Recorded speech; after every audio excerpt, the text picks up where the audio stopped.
From getting married, starting a family, buying a house, or even losing a loved one, life is all about change, both expected and unexpected.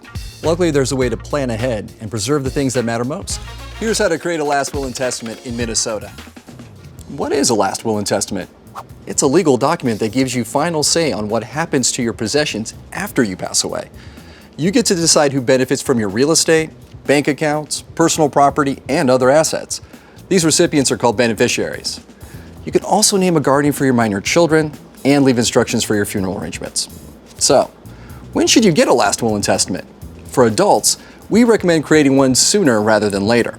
There are two main ways to create a last will and testament. You can work with an attorney or use an online will service.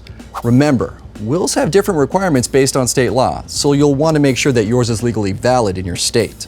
LegalZoom makes creating your last will and testament simple with options for DIYers or extra help with attorney assistance. First, we'll ask you some questions, like who you'd like to settle your affairs and care for your minor children. We'll also ask you to name your beneficiaries and choose what assets or possessions you'd like to pass on to them. Next, we'll use that information to create your will. You can review your documents with an attorney or on your own.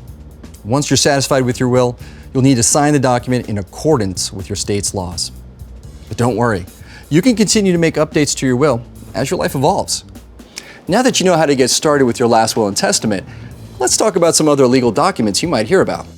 An estate plan lets your heirs, family members, and the world in some cases know how you want your property distributed upon your death.